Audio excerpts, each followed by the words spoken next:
What's up, everybody? What's happening? Hope you guys are doing good.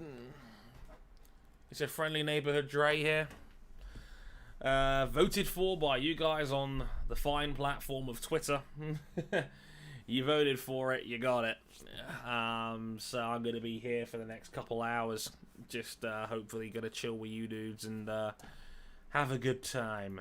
But say hi if you're in the chat already. If not, no time like the present.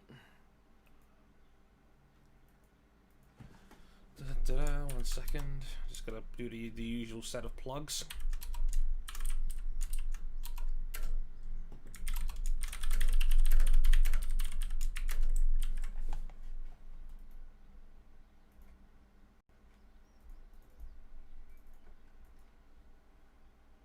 Evening, YY. Good to see you, man. It's kind of crazy now. I just looked on YouTube Studio. I can actually just drop an advert in these streams whenever I like. That's crazy. YouTube will never stop trying to figure out ways of making money. But here we are.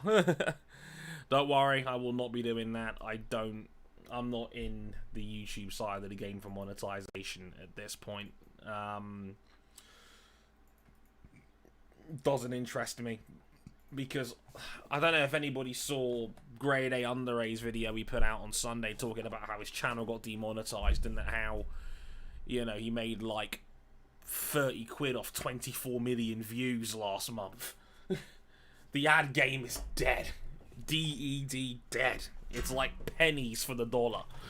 And yeah, that still doesn't bother me. But hey guys, hope you're cool, hope you're around. My God, I see some new people here. What's happening? What's happening? Parker, good to see you, mate. Long time no see. I'm doing very well, sir. I hope you're doing okay. Hello, Jason. Good to see you. Big Blue Attack. 50-lap Formula Ferreno 3.5 race at the Glen. Nice, nice. Heavy rain coming in.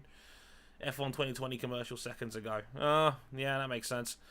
Dustin Jeffries, hello Dustin. Said, no way, I just listened to the latest podcast and thought, man, I should watch the YouTube version and I saw this. Thanks, man, I appreciate you listening and then coming on over. That's really cool to see that there's some crossover appeal there. I really should try and get more podcast highlights on this channel soon. It's something that we've neglected in the last few months. We really should. I mean, I'm jealous of people that have got resources like the Ringer or the Inside Electric that can just cut out really cool 90-second clips and stick a cool background on it and stick it on Twitter as an audio preview. That sort of shit's really cool. I wish we had the time and resources to do that. But no, man, thanks for coming along. I do appreciate it. I hope you guys enjoyed. I say enjoyed. I mean, it wasn't the brightest subject matter. In that video, or in that podcast, I should say, that came out yesterday. But I did want to do a hangout at some point, just to touch base with everybody, because I know you guys seem to really like it when I do this. So, yeah. Hi, hey everybody. Hope you guys are doing good. And, yeah. If you want to ask me some stuff, the stuff you want to talk about, whatever it may be, do let me know. I promised I would talk about EA Sports at some point, but it's stuff that I'm working on. Let's put it that way. But yeah, it's not so much a Madden reminder, Poland. It's more a reminder about EA Sports in general, because like the point of the reminder. I do appreciate that, Jason. Thank you. It was just because about an hour ago I saw a tweet saying that they're now renaming franchise mode on Madden 21. They're calling it Classic Franchise Mode now, because it's the biggest indicator that they're not doing anything drastic to touch offline game modes on EA's games. Most predominantly FIFA and Madden are the big two for their sports networks at this point, and we all know where their bread is buttered. It's Ultimate Team, so that's what they're going to end up doing. Just a second, I've got to film a quick Instagram advert real quick. Hey guys, Dre here. Just a quick one to let you know I'm live on YouTube now for the next couple hours or so, chatting with some great subscribers as always. Check it out. Link down below. Say hi. Thanks, guys.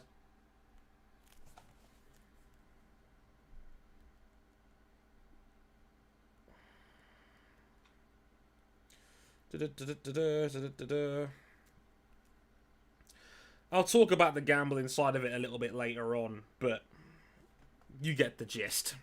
Yeah, I thought I'd point that out more than anything else. How about them new AWS graphics coming in? I wish, man, I wish. Okay, 500. I want to take some time to see us stand in it so I can maybe help you editing the show in the future. That'd be awesome, Jason. Honestly, like, I feel bad sometimes for RJ editing the show because he's an essential worker in the middle of this lockdown that a lot of places are still under. He's got a lot of work. He works full time. I mean, like me and RJ both work full time. I work on sociable hours. King, I think, is just starting his new job right now as well. So I hope things can ease up soon because he's doing, he's doing great work for us, and he still does this on the side out of sheer passion, and he does a brilliant job with it. Oh,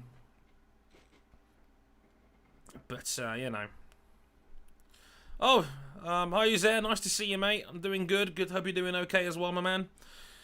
Parker asking me, thoughts on the black Mercedes livery? I see lots of people calling them out for a lack of real action or money behind the cause. Well, I'll say this much. Like, the black Mercs livery, it looks great. It is striking. Mercs have raced in silver cars ever since they came back in 2010. For the first time in 10 years, they've gone with a different main colour, and it's black, and it's for... Well, I don't want to say it's performative.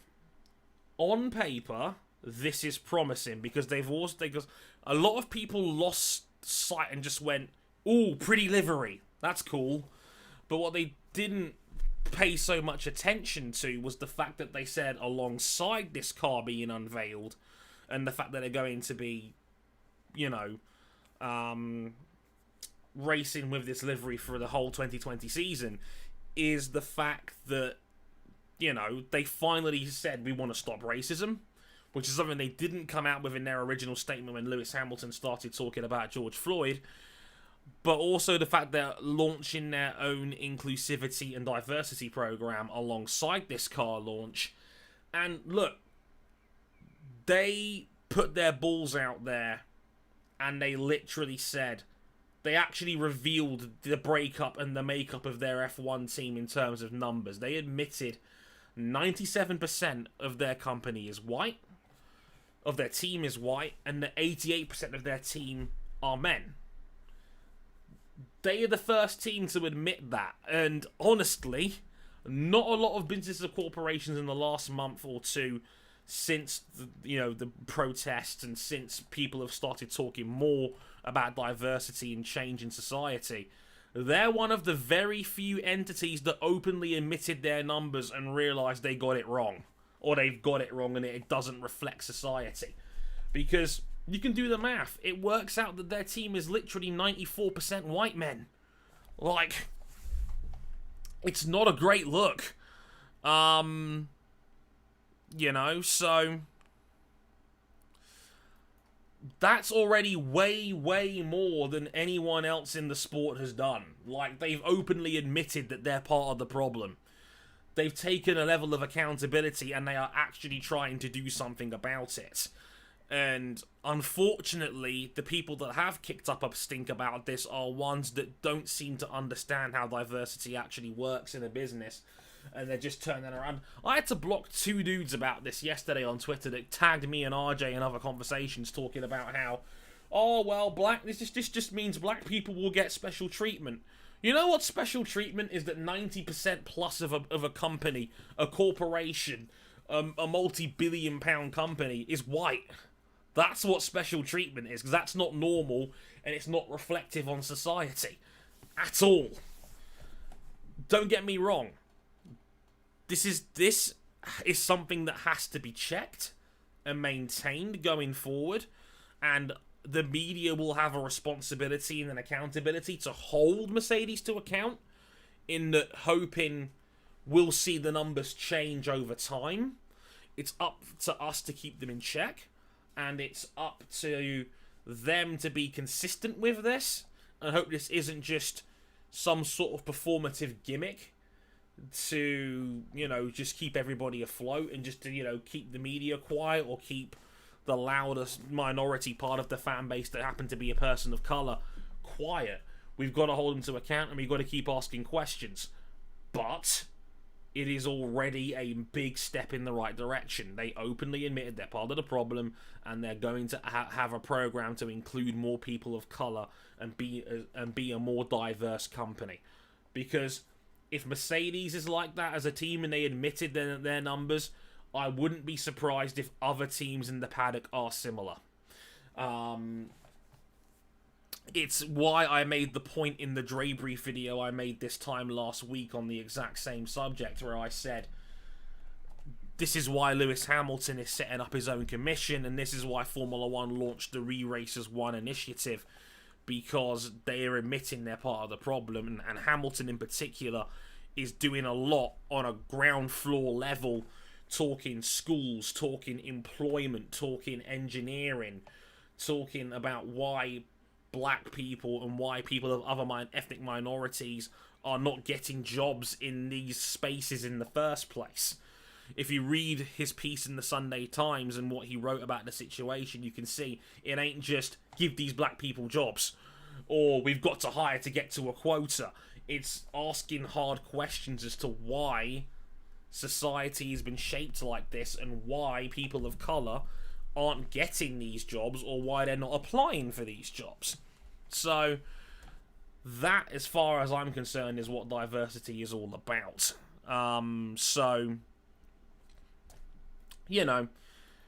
It's a big step in the right direction, but for people that are saying, oh well, we're happy now, this is great, this is awesome, keep your foot on the gas pedal. Because, if anything, the last 36 hours has proven that they are listening. Like, Mercs can't be out here painting their entire livery black, have end racism on the wing mirrors, have a rainbow on its halo, while the company accepts it's okay with being 97% white. Like, they'd be enormous hypocrites if they didn't do something like this. So I'm glad that they've acknowledged it, and they've done something that might try and rectify the problem. And look, if you're one of those people that thinks that Formula One and the entities around Formula One and the businesses around Formula One is a meritocracy, and the best people should get hired, completely understand that. But if people of colour and people that are lacking opportunities in those areas are not getting a fair shake at getting the jobs, it's not diverse. And if anything, opening the floor up to more people gives you a better chance of getting the best people anyway. If you're ignoring a large subset of humanity or a large subset of a community, you're not being inclusive enough. And you're not doing yourself as a business owner or a recruiter or an employer, you're not giving yourself the best chance of hiring anybody if you don't go out of your way to try and appeal to as many people as possible. And if you're not, you probably need to be looking in the mirror and asking yourself why that is. That's how I look at it anyway. I found it annoying that people look at the idea of diversity and go, oh, it's forced, they're just going to hire black folks for the sake of it and make themselves worse. Well, no, that's not what they're doing. So it's more complicated than that. But, they'll figure that out down the road. Yeah, I agree there. The Ineos Red works a lot better with the black. Even from an aesthetic standpoint, I really like the livery. The livery's great. I really like it. It's powerful. It's striking. They still keep the silver arrows on the back. And red goes better with with the black and the turquoise as opposed to the silver and the turquoise. It's a bit, the red is a bit more it's a bit more striking. So it's a great livery as well. It might be the best one on the grid now. Like Mercs went from like a C tier livery to like an S tier livery in the space of just making the car black instead of silver. It's amazing how great you can make a car look when it's just by one simple change. Not essential, but I work full time. At 10% paid tomorrow. Good luck back tomorrow, Jason. I hope the financial penalty's not been too bad. See you back in a bit, Big Blue Attack. Thanks for the comments, man. Yeah. Nice trim. Thanks, random guy. Nice to see you, mate. Appreciate that. God, there's 25 of you in here already. Shit. I've been on for less than 15 minutes. That's crazy. Thanks for joining, everybody. I'm Mahiri. Sorry I didn't announce it beforehand. I should have done. It was a spur in the moment thing. I voted for it on Twitter. I put it out there as a Twitter poll. I asked people, do you want to see a new video on MotoGP news, or do you want to see a Hangout tonight for a couple hours? And I think the Hangout won 58-42 on percentage. So yeah. So yeah, that's the way I see it anyway. YOI Racing asking, do you believe in the worldview of MLK or Malcolm X? Yes. I annoyingly, when it comes to... Look, I'm not the most informed person on this because I was born in 1992. You know, decades after MLK and Malcolm X died. There's still so much of, work and material that I need to do my heads up work on regarding what MLK fought on systemic issues and what Malcolm X fought on systemic issues. Unfortunately, school kind of watered it down to MLK was non-violent, Malcolm X was like, hit the cop if you hit him back, Black Panthers were like, only commit violence. Unfortunately, my history, and this goes into the UK national curriculum, they watered a lot of that shit down.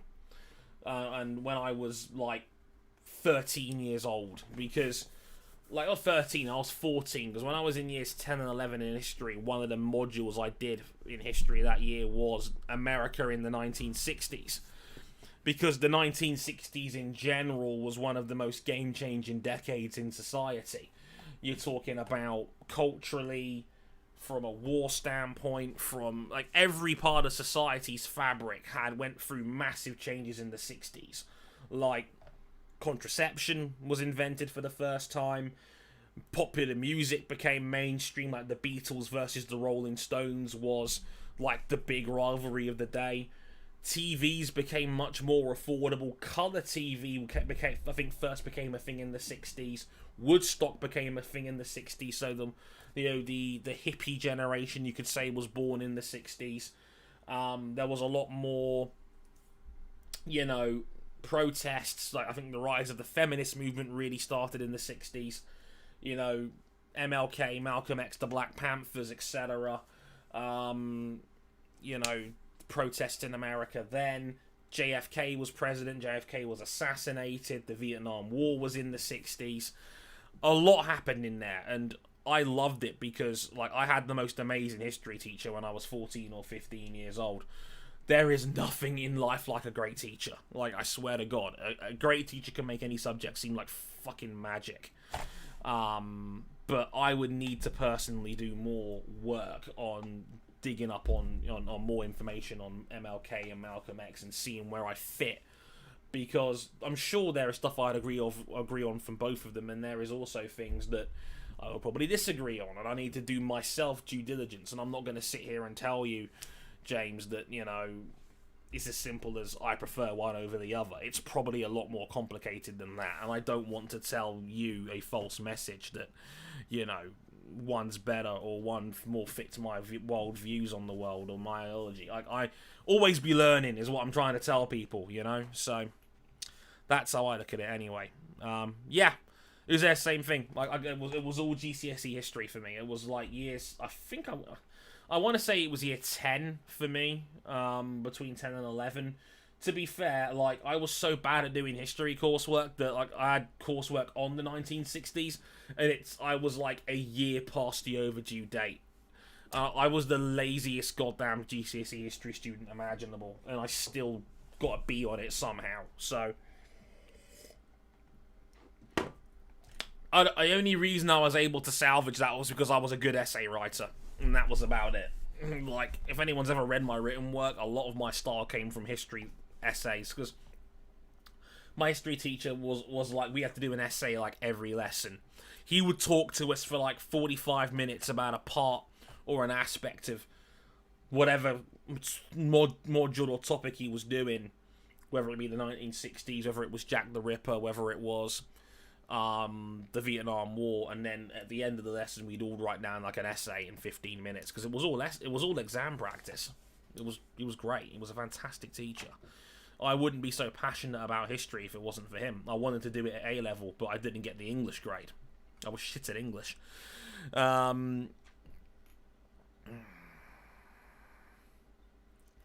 Yeah, like I said, it's just a shame that, like, and again, it's not my history teacher's fault. And it's in the UK, it's personally our curriculum that is at fault.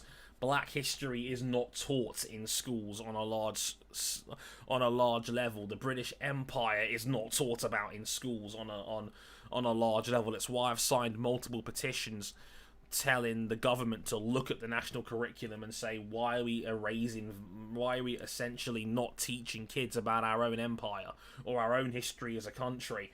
Or, you know, there's not a lot that goes into the history of black people in history, but there's 1,000 different curriculum subjects on Henry VIII. You know, or the Tudors, or the Victorian era, or the Industrial Revolution. Like, those common ones come up all the time, but, you know, again, it's one of those little societal things that people keep asking for, because we shouldn't be having to learn about this now on Wikipedia and Google pages when we're in our 20s, when they could be taught at school. But here we are.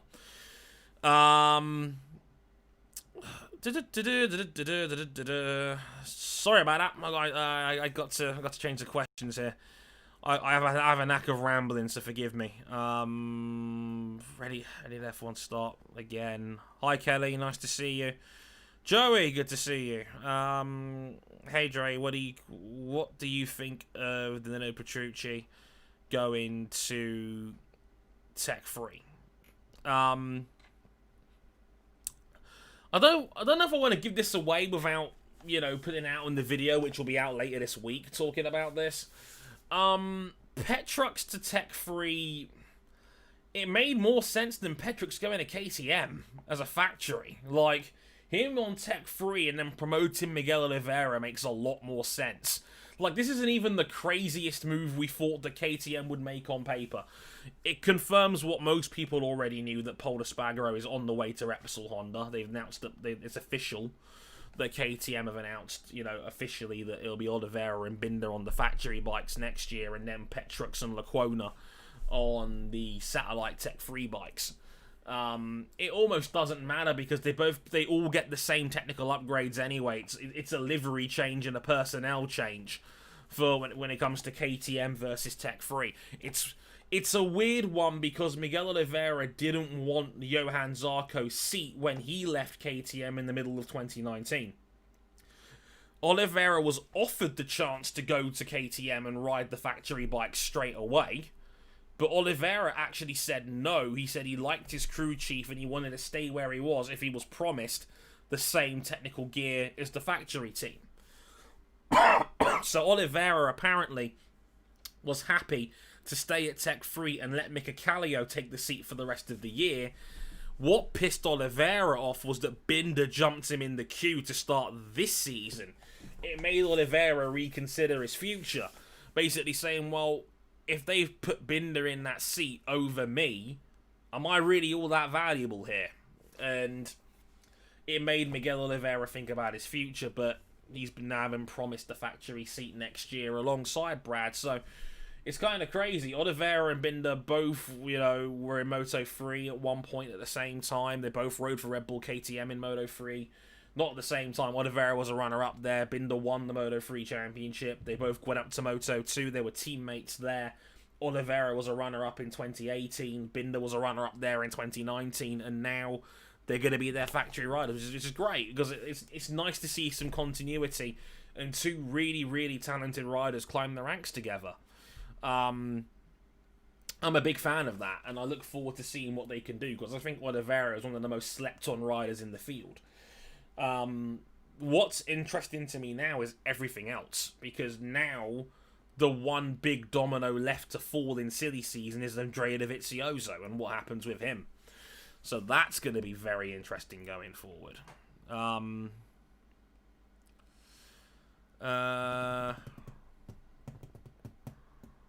Do you think Bradley Smith can come back to the paddock as a full-time rider? Probably not. I think Bradley Smith is too much of a known quantity. Like, I look at the recruitment situation right now, and there are two types of riders that get hired. Number one is a factory team that's looking for the next Marc Marquez. Because that's what this is now. Because the sport is now entirely revolved around who can beat Marquez. Because he's won 6 of the last 7. And we all know he has got 2/10 on everybody else in the field, especially on one of his banker tracks. So you're either looking for the guy who you think can beat Marquez over a 20-round season, or you're looking for a developer that can maybe input in making a better bike. Petrux, for example, is probably in the latter of those two groups, as is Bradley Smith, but there's just better versions of Bradley Smith on the open market. Like, Petrux just got tied up by KTM, and I honestly think there's a very good chance Cal Crutchlow might end up at Aprilia. Because it's looking like Alex Marquez will go to LCR to appease older brother Mark. And the fact that, yeah, they kind of booted him out of the team before they even gave him a chance to ride for one race. And Crutchlow, in their eyes, is expendable because Taka Nakagami basically pays for his own seat at LCR. So they kind of have to do something where that's concerned. So I don't think Bradley Smith is high up the pipeline. He might race for this season anyway if Ian Oney loses his appeal, so at least he'll get one extra season out of it, and he'll probably just go to Moto E again, like he was last season. At least that's what I reckon anyway. Yeah, that's what we were doing here. At least in the American South Georgia, we were taught that MLK was an icon and Alchem X was not held in such high regard. Yeah, makes sense. Makes sense, Parker, definitely. Could you ever see the return of a free bike team? Long story short, Joey, no. Free bike teams are not allowed. Not full time anyway. You as a factory are allowed wildcards. I think normally it would be 6 wildcard appearances a year is the limit per factory. But they can't run a third bike all season. And this year there is now no wildcards because the MotoGP paddock wants to reduce paddock size, obviously due to COVID-19 and social distancing measures. They want to have as small a mass gathering as possible on the calendar, so there will be no wildcards this year. So, for example, Jorge Lorenzo, who was meant to race in Catalonia this year for Yamaha as a wildcard, will not race now because MotoGP has banned wildcards for the season.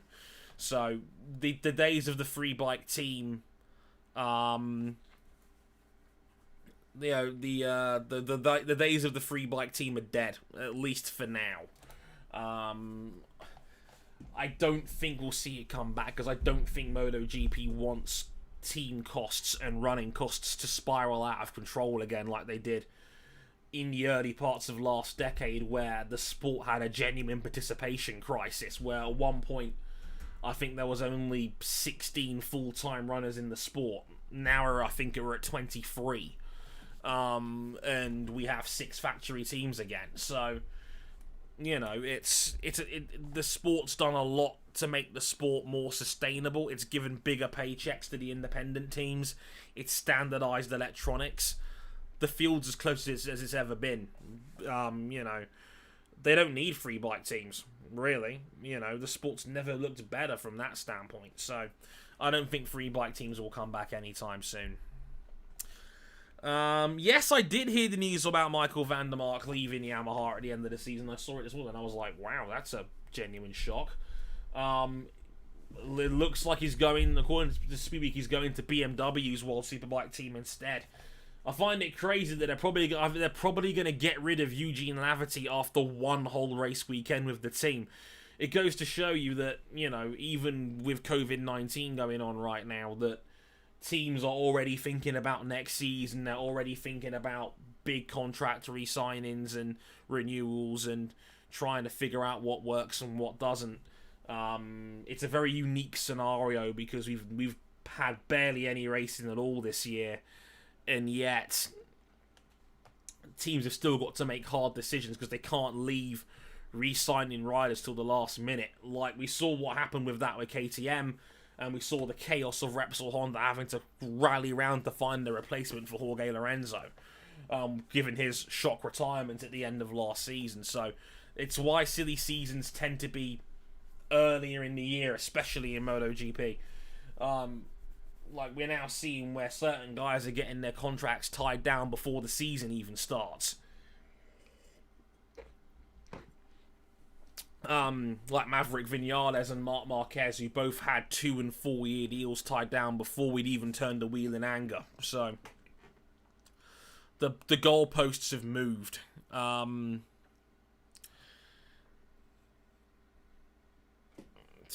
So yeah, you know. Yeah, Sierra also making the exact same point that I did. Yeah, you know, Oliveira Binder teammates in all 3 categories. Kind of crazy. But like I said, it's great to see there's continuity there. You know, this is exactly why a lot of these bigger name factories like Red Bull KTM and Sky VR46, they've got these ladder systems in place to promote the talent that they want to promote through the ranks. And we're starting to see it now with guys like Frankie Morbidelli and Francisco Bagnaia, you know, Luca Marini in Moto 2, Marco Bezzecchi in Moto 2. There's a lot of talented dudes in there, in that Rossi camp, for example, that are coming up through the ranks. Tenacious, hello, sir. Should F1 allow one-car entries again? Yes. I'm all for it. Like, honestly, like, in a sport where we know the sport is unsustainable at the highest level, you can't expect multiple factories to be spending 150 plus million pounds a year. And in case, before the cost cap comes into play next season, we're talking about teams spending 300 million a year on car development. It's completely toxic in terms of growing the sport. I'd be all for one-car teams. I'd be all for customer cars coming back. I'm all for it. Ultimately, we want participation and we want a healthy grid. And one way you could make the sport healthier is not having to run 2 cars. IndyCar does it, and IndyCar does it very well. They don't tend to win very often because they haven't got the resources of some of the bigger name teams like Penske, Ganassi, and Andretti. But it can make it more viable for other investors to have an active interest in the sport. The only problem that F1 has got right now is that the capital needed to start a brand new team from scratch is so high that we only talk about new investors when someone wants to sell up and leave the sport. That's the problem that we've got right now. I still fear that Williams and Haas might not be here at the end of next season. If they want to quit, now's the time, because 2020 is the last year of the current Concord agreement, and normally if you quit a Concord agreement early, you have to pay $100 million times the amount of years left on the agreement. But 2020 is the last year, so if anybody wants to quit the sport at the end of the year, they can do so for free.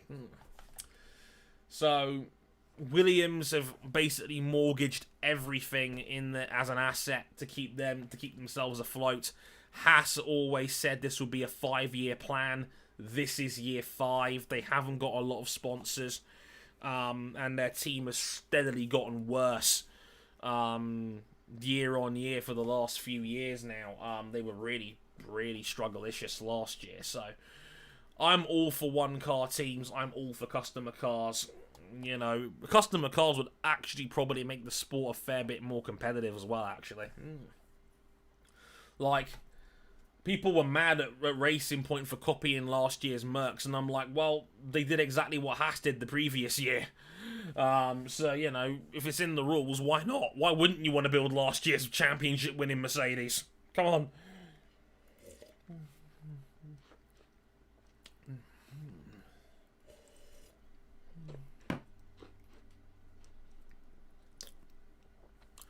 iRacing made a $25,000 donation to the NAACP. That's awesome. Hi, Viandra.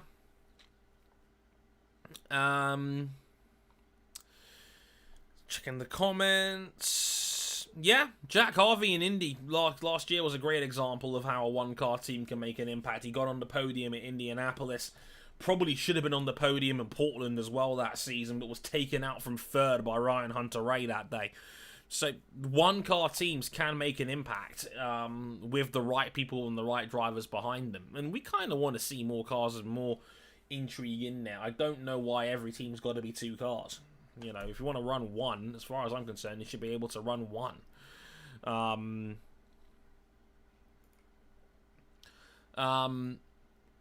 Let's have a look here. I don't watch Moto America, Joey. Sorry about that. There's no real easy way of watching it here in the UK. And even then, I ain't got the time. What do you think will happen to Valtteri after this year? I'm worried that this may be his last chance to compete for a championship at Mercedes. Want to go elsewhere. Great driver. Will not be a seat for him after this year if Merck do not extend him. I don't think that Merckx will move on from Valtteri. I don't. I've said this on social media numerous times. Like, Mercs have not got a good reason to get rid of Valtteri Bottas. At worst, he is an excellent number 2. He's a great team player that's been proven to take team orders to the point where he even gave up a win to help Hamilton win the championship. He'll still win you 3 to 5 races a year. He's genuinely still a pretty good qualifier, so he can put his car in good positions to back Hamilton up. And honestly, this is going to piss off some of the other guys in the industry when I say this, or some fans on Twitter. We have no idea how good George Russell actually is. Because everyone's saying, promote Russell, Russell's great. We have no idea how good George Russell is. Okay? We haven't got a clue. He drove an uncompetitive Williams last year, and his teammate was Robert Kubica, who was largely not good. And Kubica scored the 1 point the team scored for a year due to a fluky 10th in Germany after Hamilton got penalised. Like, I don't know how anyone can say in confidence how good George Russell is, because there is no yardstick for him in the field. He was in the clear worst car in the paddock with the clear worst teammate in the sport. So how on earth are we talking about George Russell in the context of a Mercedes? We don't know. We don't know how. I don't know how anyone can say with confidence that Russell is an elite level driver that should walk into a top tier seat. I would love to see George Russell at Racing Point. I would love to see him there at Racing Point, but that team was a logjam. They have the best midfielder in the sport in Sergio Perez, and they have Lance Stroll, whose dad owns the team and is not going to move on from his own son. Like, come on now, don't be ridiculous. And they've got a big fancy reboot coming that they're going to want the Stroll name along the side of, and when Aston Martin comes into play next year. Like, so as far as I'm concerned, Russell's a red herring. Like, Merckx has not got a reason to move on from Valtteri, and even if they were to move on from Valtteri, they're Mercedes. They can go and get whoever they want to drive in their seat because it's the best seat in the sport. You know, the only reason why you wouldn't want to go to Mercedes is if you're afraid you're going to get your ass beat by Lewis Hamilton. It's as simple as that.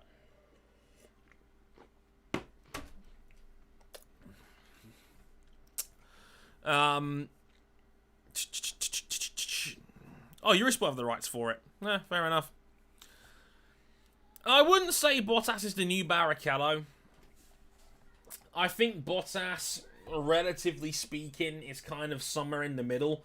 I don't want to call him an easy number 2 because he's a bit better than that, in my opinion. But he's not a Hamilton, he's not a Vettel, he's not a Verstappen, he's not a Charles Leclerc. He might be better than Charles Leclerc. Again, like, Charles had a good first year in the big leagues, but I wouldn't want to say he's automatically now a top 2 or 3 driver in the sport. He won 2 races. Like, he won 2 races and made several mistakes of his own throughout the season.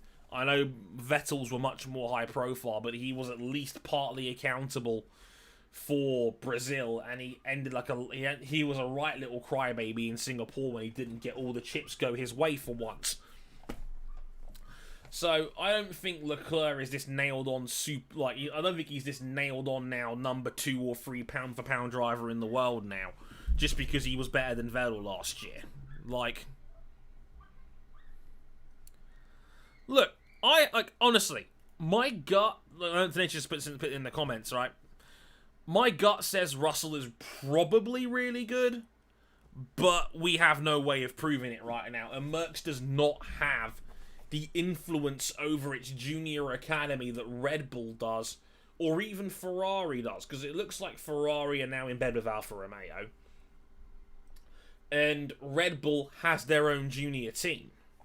So they have a much better indicator of their talent, who they've got, and their known quantities. Mercs don't have that luxury. And that, I think, is part of the reason why Pascal Wehrlein and Esteban Ocon never caught on when they were Mercedes young drivers, because there weren't seats for him. Like, Esteban Ocon was out of the sport for a year, and Toto Wolff turned around and blamed everybody else. Like, the rest of, I think he said something along the lines of, the rest of the paddock were cowards for not signing him. No, the rest of the paddock weren't cowards. You didn't give them a good enough reason to sign your mans. And Ocon wasn't even that great his last year at Racing Point. Definitely went on a bit of a skid compared to the previous year. So, for me, like, Mercs have got, like, the least reliable of the driver academies out there right now, and that's something that they need to work on, as far as I'm concerned. So, like, I think Russell is really good. I think his junior record was outstanding, and on paper, he was probably very good at Williams, but again, there's no easy way of quantifying how good he was, and that's problematic, because how do you hire him? On the basis of what? You're taking a punt, and that's never ideal.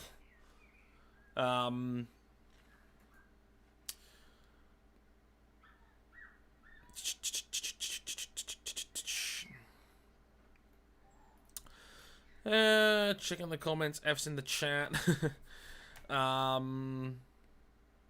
know Poland's. I know Jason's saying that he's a Polish guy, and even he's admitting that, like, Kubica was no yardstick, which kind of says it all, really. How do I open my wardrobe? Says Teeth and Toothbrush. Using the handles. Look, I'll give you an easy example. They open outwards like that. I've got another one nearer my door as well. They're virtually full. I've got a lot of friggin' football shirts in there and everything. So, yeah, it's kind of a weird look. But, yeah, that's how I open my wardrobes. Just checking the comments. Dovi's motocross injury. There's not much to really say on it. That you know, riders will use motocross as a form of practice, especially now, given that they've not been, on a bike for months. You know, they've been out of the loop for 3 months. They're gonna use motocross as a training method, and sometimes if you crash, you get hurt. And from what I know from the people that actually take part in motocross, and from what I've seen, it doesn't take a lot to pop a collarbone. It doesn't take a particularly hard fall to break a collarbone. He should be fine, because 17 days is enough to recover sufficiently from a broken collarbone to make it to a race weekend and race. but he's going to be sore, and he's going to have a hard time because the first 2 rounds are at Jerez, and that is a hard physical circuit.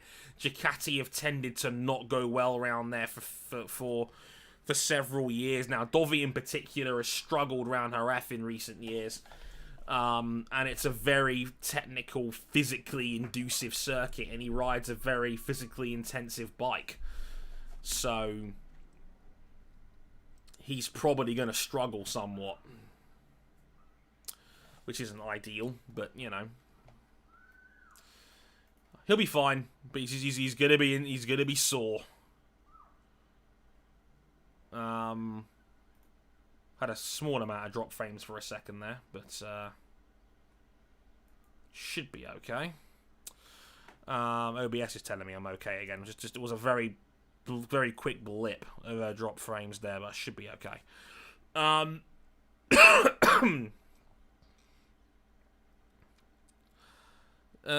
In wrestling locker rooms, Bottas would be an upper mid carder. Yeah, he would be. That sounds about right. MotoGP possibly finding ways to have modern day 2-strokes in the future. Yeah, Michael Lafferty says a lot of things. He's like the pundit I take the least seriously on BT Sport for good reason. Don't see it. The prototypes have gone well for him.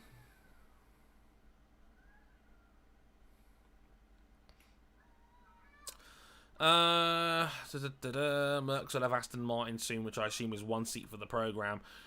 I don't know. Tenacious, I hope it is. It would make sense.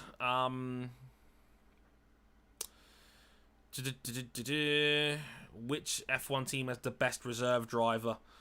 If one of the current drivers tests positive.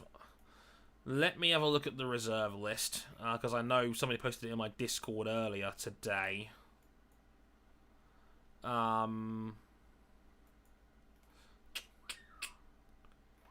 Give me a minute.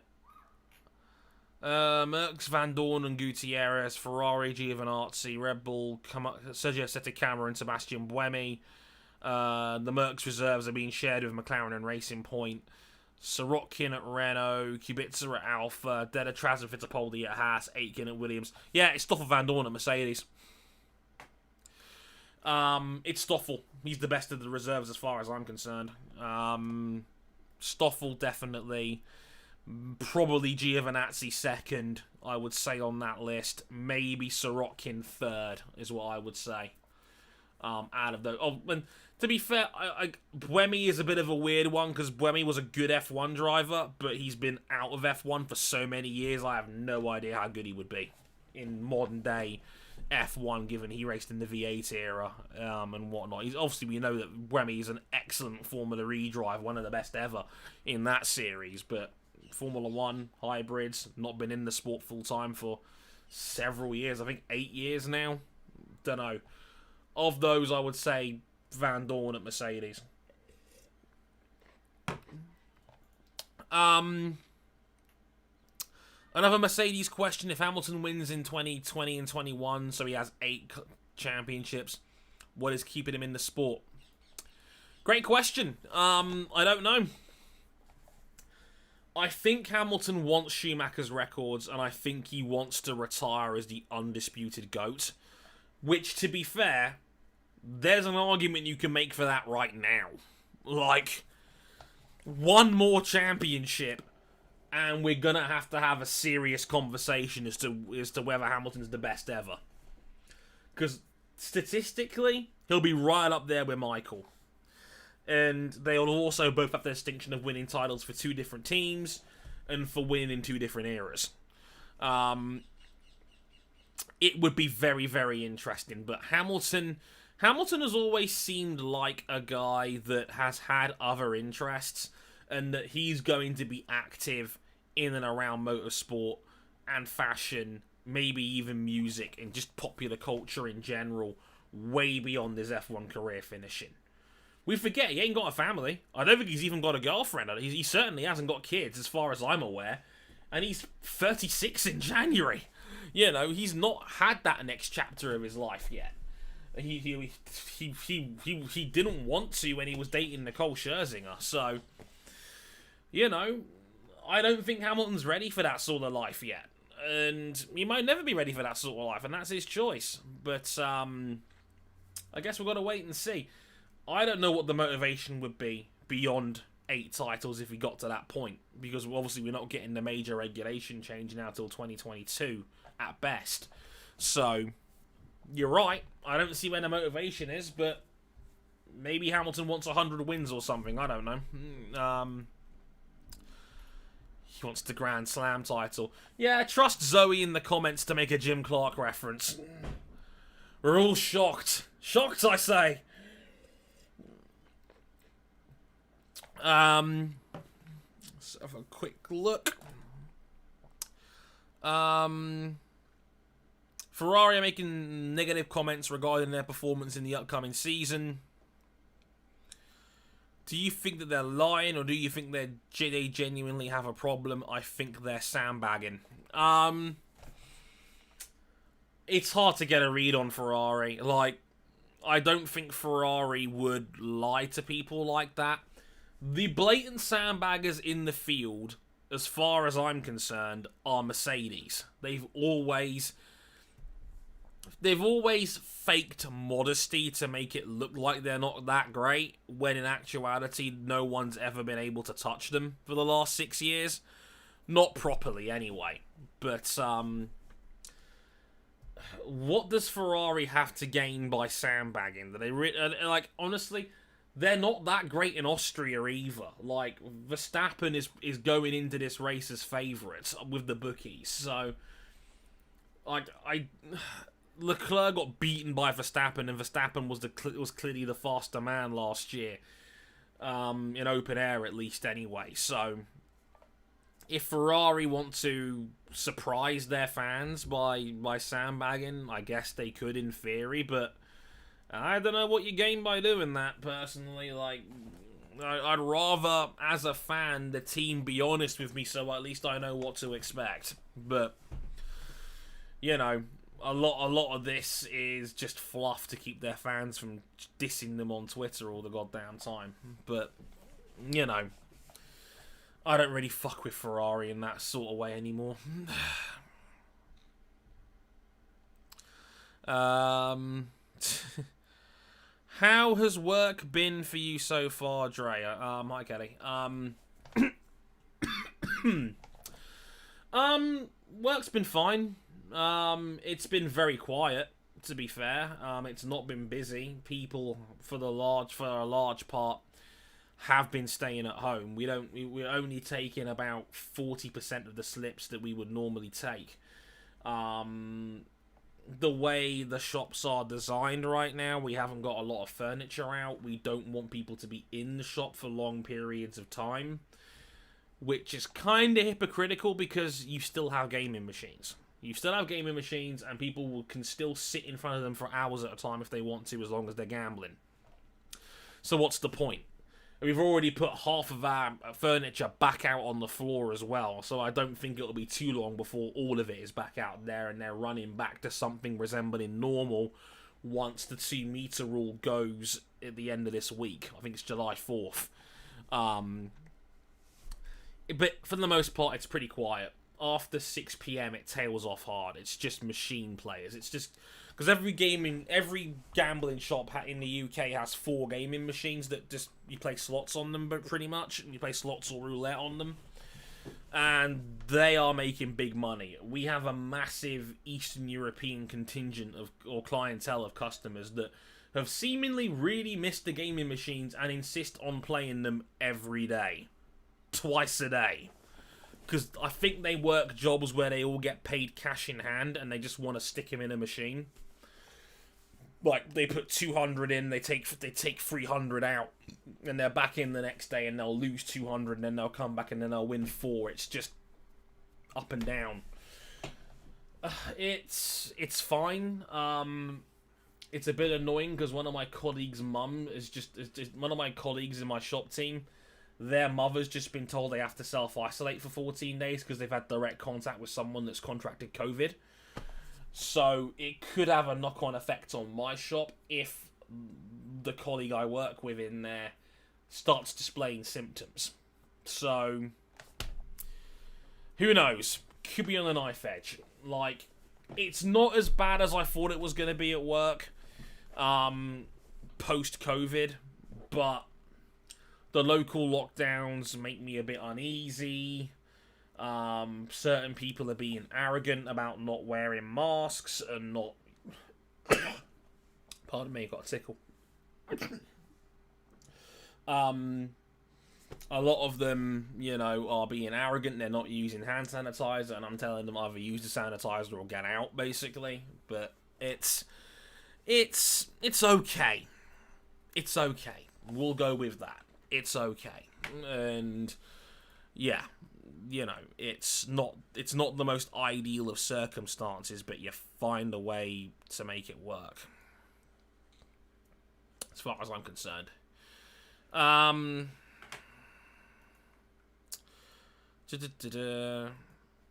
I'll talk about that in EA Sports later on, but because if there's one thing I've learnt about the gambling industry and how it relates to video games and loot boxes and gambling, EA Sports is bending people over the table and fucking them in the arse. I'll tell you that for free. Let's have a look. Yeah, maybe he'd want to be the first driver to reach double figures on championships and win 10 titles. Yeah, could be. Could be 10. Could be 100 wins. Both are pretty cool. Absolutely. Marlon, good to see you, man. Long time no see. Hope you're doing good. Jason, same here. I work in a hotel reception, and it looks like there won't be bigger movement till August. Yeah, I mean, look, for all intents and purposes, the lockdown here ended about a month ago when they said unlimited exercise was okay, and that's when people really started taking the piss. We had the Dominic Cummings scandal here in the UK, how Boris Johnson's chief advisor basically broke lockdown rules to take a 600-mile round trip to Durham, and then that blew the fences wide open. He was not punished. He didn't lose his job over it. He faced no backlash and didn't apologise for what he did. And then next thing you know, you got people, the moment the sun comes out, they're flocking down to Bournemouth Beach, not socially distancing, and taking the piss, and littering, and doing all that sorts of shit.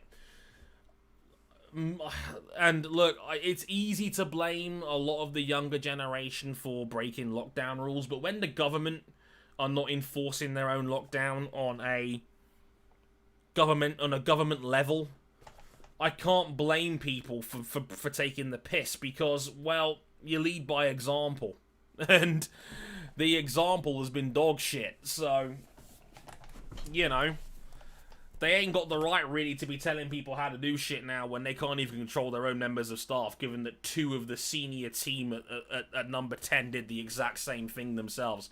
One of them, to quote, test his eyesight by sticking his 4-year-old son in a seat and then going to Durham and going to Barnard Castle with his wife, you know, on his wife's birthday, even though his wife had displayed symptoms.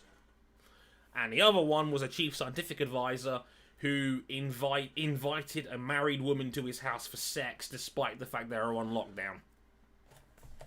Our government, everybody. We're awesome.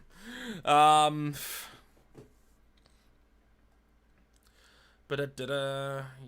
it's, you know, it's one of them things, man. Parker, have you seen the clips of the people from Florida arguing with the city council against masks? It's both hilarious and terrifying. Yeah, I have seen the clips on the internet of that. You don't know whether you want to laugh or have your eyes roll back into your skull when you see shit like that. It's just like, ha ha ha ha ha ha, oh my god, these people are so fucking stupid. Like, you just, you know, I don't wear a mask for the same reason I don't wear underwear. Stuff's gotta breathe, and I'm just like, ugh. And I'm just like, guys, wear a goddamn mask. Like, seriously, it's not hard. It doesn't reduce your oxygen levels. Yeah, it's a bit uncomfortable. I'm not denying this, but it's not about you. It's about everybody else, keeping everybody else safe. Like, do your due diligence and have some respect for society and wear a damn mask. We're not asking for much in the grand scheme of things. Like, if you can, stay at home. If you have to go out, wear a mask. If you start displaying symptoms, isolate for 2 weeks. That's it. Like, and it's basic stuff. And people don't want to... You know what it is?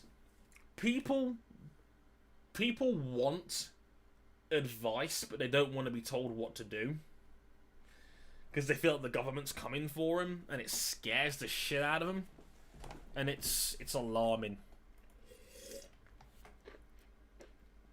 They think their freedom is being taken away, when it's not.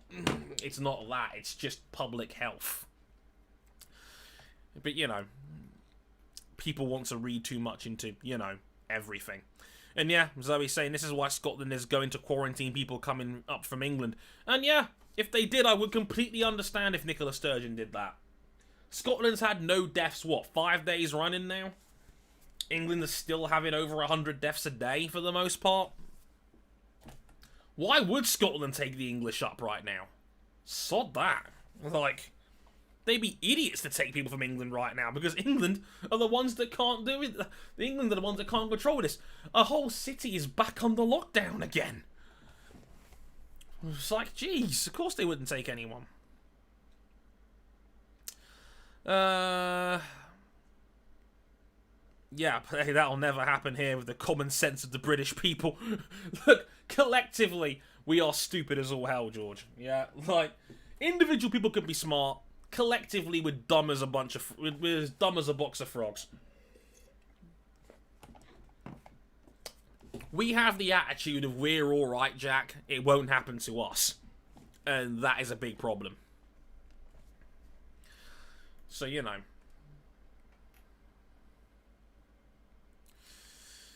But my freedoms, yeah, just it, Parker. That's just it. Never trust a politician. Yeah, you can't blame you.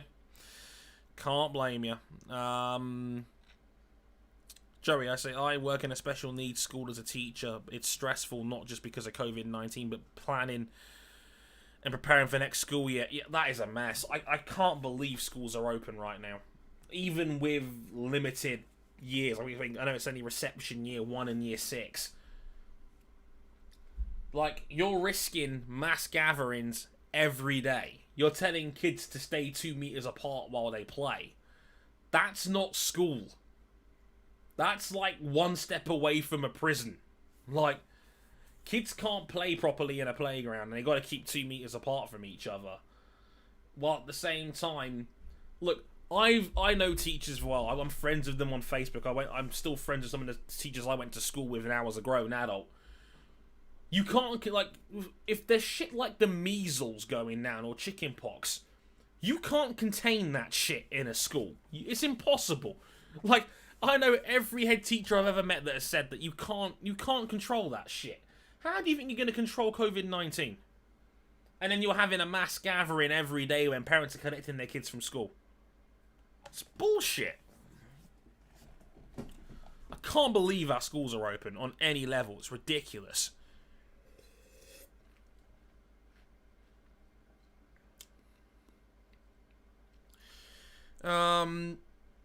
University staying open until the Thanksgiving break and then going online. Football requires an open campus, so all these schools in the south are staying open until the season finishes.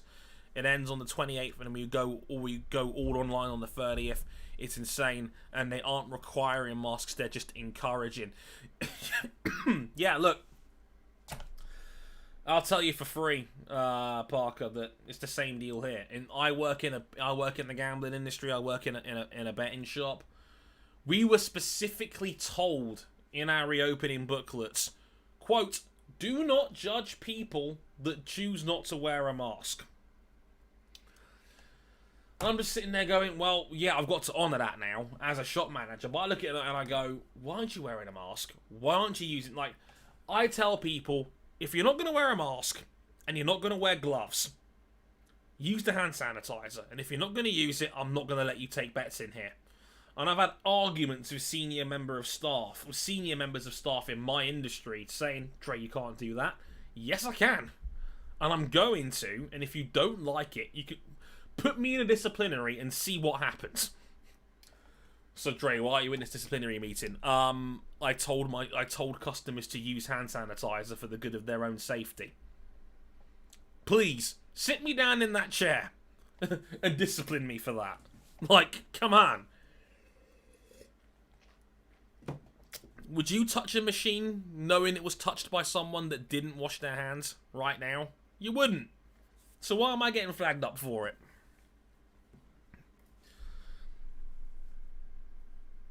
You know. But like I said, people are arrogant. They don't want to listen to things like that. They think it will never happen to them. And I fear that for many people, it's only going to take a serious illness from somebody until they start heeding how important this shit is. And that's the unfortunate part of all this. That's really the saddest part about it all, is that people won't take it seriously until it happens to them. And it shouldn't have to get to that point. You know? So, yeah, tell the South if they don't wear a mask, they're going to lose American football games. Yeah, I know Mississippi said that. Certainly.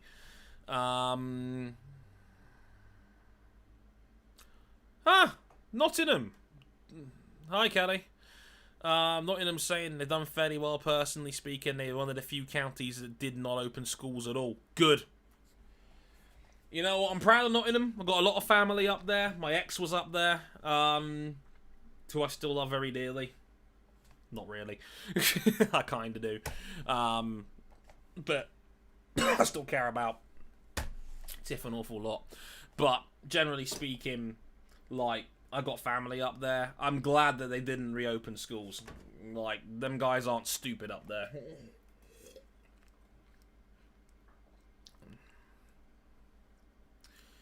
You know.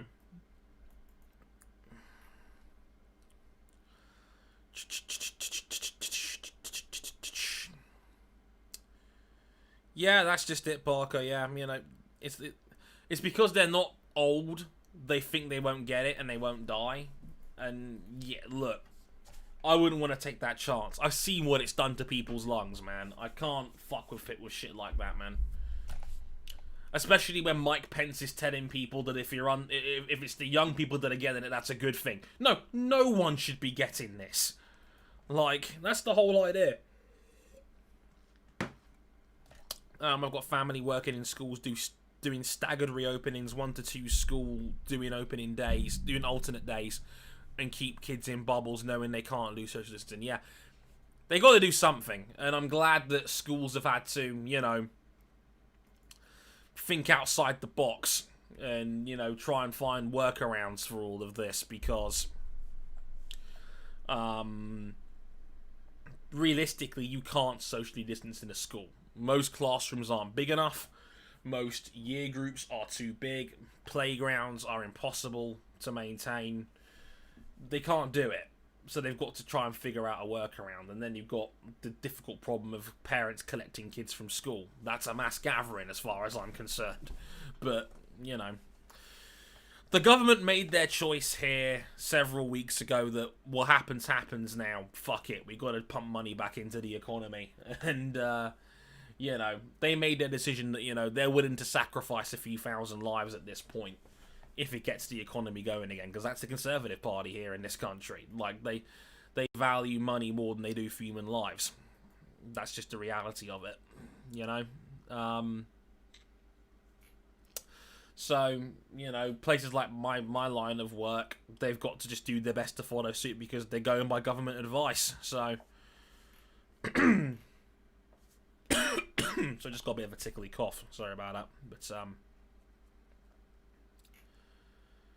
whew.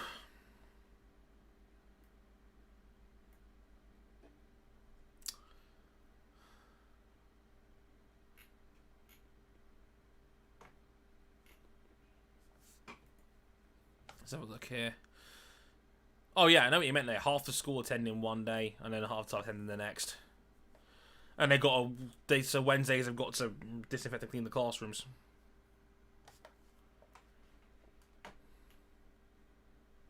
Damn, I've got 2 people working in home schools and special needs kids. That's crazy.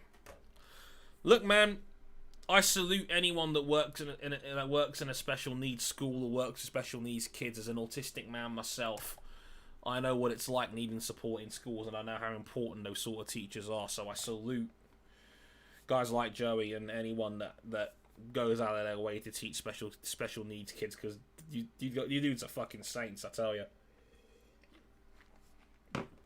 I know for a fact that shit is not easy. I'm a more high functioning autistic person, and I do not know how people can put up with me at the best of times, let alone someone that might not be as high functioning, or their autism might be more severe. I know it's a very, very massive spectrum, and it's not straightforward. But, you know, you gotta find a way to make it work.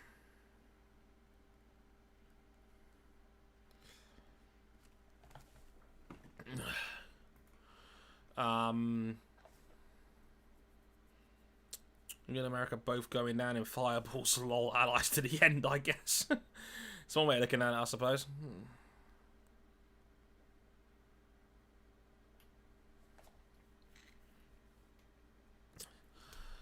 But yeah, jeez, man,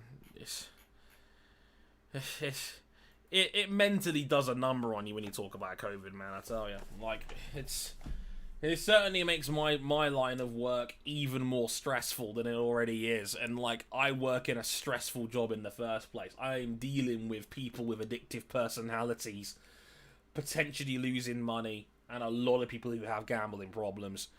And I need to have the patience of a fucking nun to do that at the best of times. Throw in a global pandemic, and it's just like, fuck.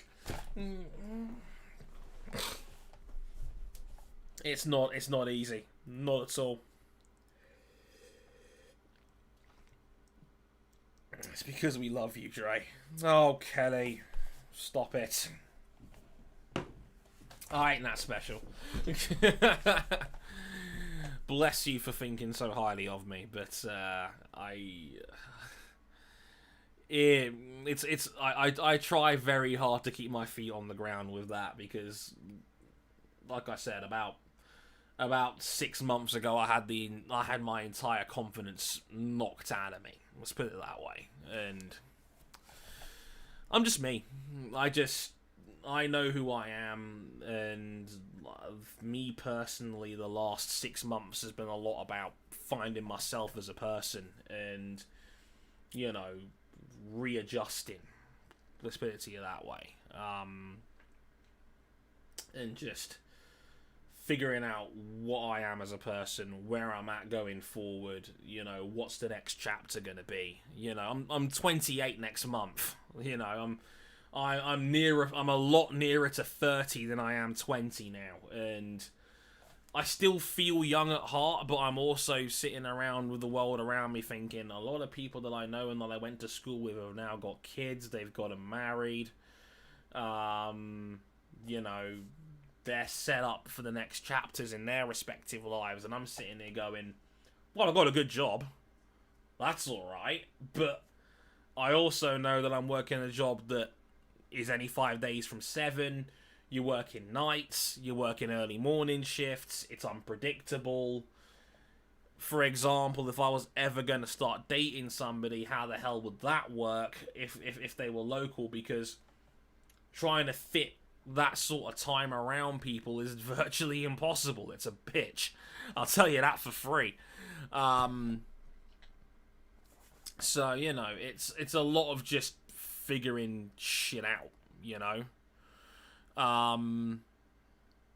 So, you know, I'll talk about that more at some other point, because I've gone into that before, and I've mentioned that, you know, being single again when you think you're actually getting somewhere for the first time in life, like that was December of last year. You know, you think you're getting somewhere, and then when the rug gets pulled out from underneath you, it's like, well, fuck, what now? So I'm still figuring a lot of that out, but look, I know things will get better, and I know I'm still relatively young. I know.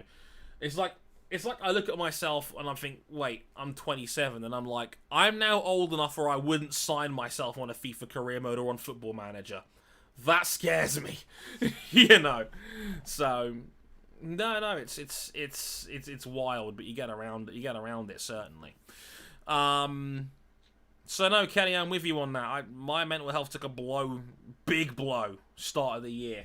It took me about 3 months to even get back to something resembling normal. So I know exactly how you feel on that front. So, you know, you don't beat yourself up over it. You're gonna have low points. You're gonna have moments where you want the earth to swallow you whole, and you're gonna have moments where you feel like life is beating you up. I know it's easy for me to say from back here, but it does get better. I promise you it gets better. And I promised you that you're a good person, and that sometimes it's just a matter of waiting for the right people to come along that do appreciate you for who you are, rather than the ones who don't. And yeah, it'll hurt. There'll be bad days. There'll be days that'll sting, but you get there in the end. And trust me, if it can happen to me, it can happen to anybody. I promise you that. Stay positive. It happens. Is there saying, yeah, it's funny, I turned 23 months ago and I started asking myself constantly, am I old? And it's stupid because I'm, yeah, dude, who's that? You're 20. 20 ain't shit. Like, at 20, you're still expected to not have a clue about the adult world and where you're going in life. I'm 27 and I'm still haven't figured this shit out yet. You know. So don't, like, it's you know what it is? The theory I've always had is that our generation and the generation that's a little bit younger than me, like your sort of age, like the guys that are now 18, 19, 20, guys that were born maybe 2002, 2003, that sort of time. I was born in 92. People that were born in the 2000s, they have so much more accessibility to things we don't really learn about until we're adults. Like social media. I didn't grow up with social media. Not really. I didn't have a Facebook account until I was 16. I didn't have a Twitter until I was, I want to say 17, 18 years old. I now see like 12-year-olds on Twitter, or 12-year-olds on Facebook, or on YouTube. My sister's got a YouTube account on a mobile phone with everything you can imagine on it. She TikToks. And she's 11. She's 12 this time next month.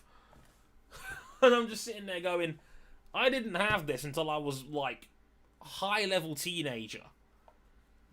You know, things like access to porn, access to easier ways of making money, access to the World Wide Web as we know it. Like, it ain't the same anymore. So we're getting that accessibility to adult and mature themes from a much younger age now. And that's something that I think the rest of the world needs to catch up on, personally. But, you know.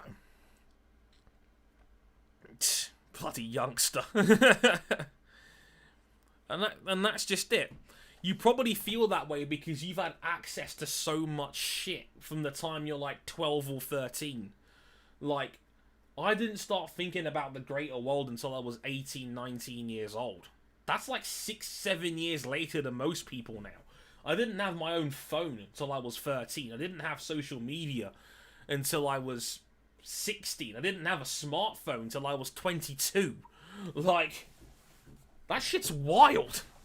Like, the game has changed massively in the last 10, 12 years. Oh, it's crazy, man. It's very easy to get caught up in everything, especially as adults now, you know. More than saying that, I'd actually argue people born after the 80s probably have a much longer adolescence period. Maybe. You could be right there, Mullen. I mean, like I said, I was born in 92. It's kind of weird where I kind of grew up in the middle of two eras.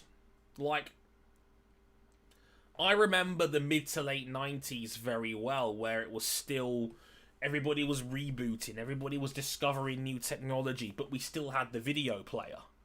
We still had the Betamax. We just found out about Sky in the middle of, like, I didn't have a Skybox until 2000 when I was 8 years old. I was still growing up with Art Attack, HOW, and Funhouse on TV.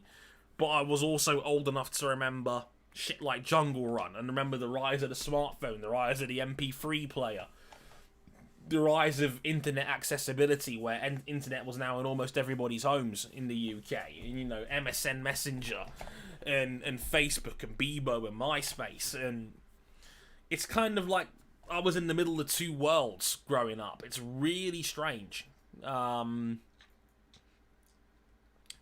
So, you know, it's wild, man. It is wild growing up in the middle of that. It's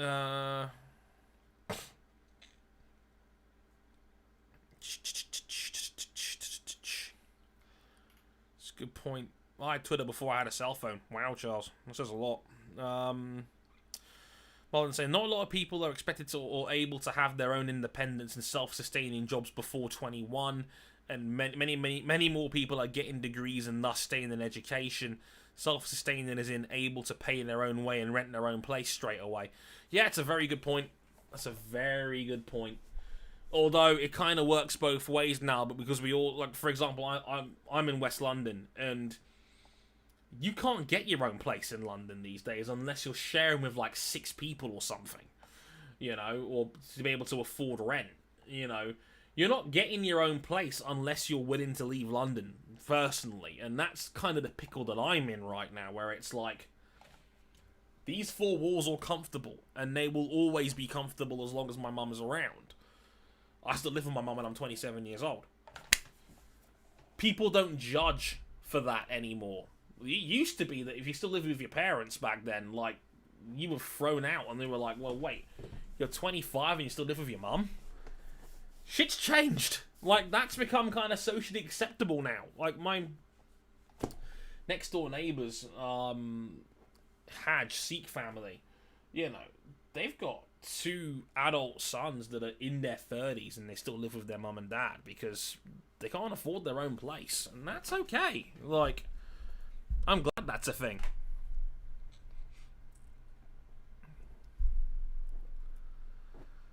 Yeah, Marlon, good point. You caught the changing of the guard. We were probably the first lot to capitalise on that, and you were born in 97. Yeah. Anyone that was born, I'd argue, early to mid-90s saw the transition period in front of their own eyes. We saw us go from video to VHS. We saw the rise of popular culture. We saw the rise of the iPod, the smartphone, the greatest probable gadget of the last 50 years. You know, being able to do so much shit on one phone now is ridiculous. You know, we saw the rise of video games into mainstream culture. You know, we saw the rise of accessibility. We saw the rise of free education. People took advantage of that. You know, it's a whole bunch that was going on in the 90s that happened. It's crazy.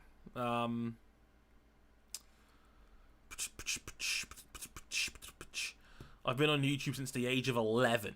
Says he's there, 2011. Wow. I started making videos in 2008. I started making videos part-time. Harrison 101, as you know it, wasn't a thing until 2011. But I had been making videos before then, even, like, as far back as 2008. I was making videos. I mixed up doing video blogs back then because I was popular in school for doing them. Playing video games like Halo, but just pointing my digital camera at a screen. It's as lame as it sounds. I was a part-time Pokemon player at one point. I was playing Pokemon Battle Revolution on the Nintendo Wii and doing Wi-Fi battles on Pokemon Diamond back in the day, and I was playing the PC version of that. I can't remember what it's called. I think it's Pokemon Showdown now, but I can't remember what they called it. I think they called it Smogon Battle or something like that back then.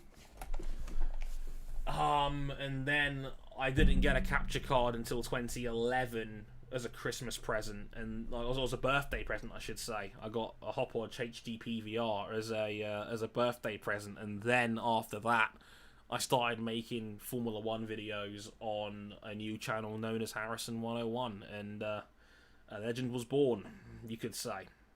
But yeah, it was wild.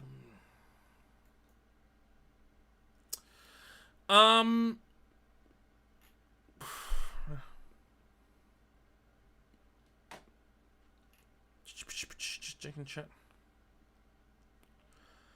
I was looking to go into university in San Francisco as I have family there, but the university said they don't provide housing. When I asked about the pricing, they said $2,500 to $3,000 a month for 1 bedroom. Oh Lord! And then Marlon saying, yeah, isn't like San Fran the most expensive place in the world for real estate? I think it is, Marlon. I think it's up there, certainly, from what I remember. Did I get the new Pokemon DLC? I have not. I have been a lazy git. I've not touched my Switch in like a week and a half. I'm terrible. I know that Pokemon Swords Isle of Armor DLC came out last week, and I know that it's on, ready to go. Because I did buy the expansion pass like when the announcement for it came out, but I never got around to downloading the Isle of Armor. I need to get around to that. So I've just been super busy with the return of work and making videos that I've not really had a lot of time to sit down. And when I did, when I was trying to prepare my shop to reopen, I spent my downtime the week before the DLC came out playing Grid Auto Sport on my Switch. It really works well on Switch. Like, for 20 quid, pick it up if you haven't already. But, yeah, I've not gotten around to it yet. I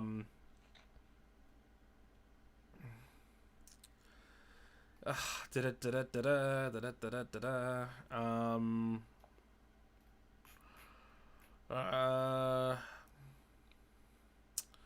I've been watching your videos since 2012 or 13. I remember your old intro of the random blob. Yeah, I remember that too.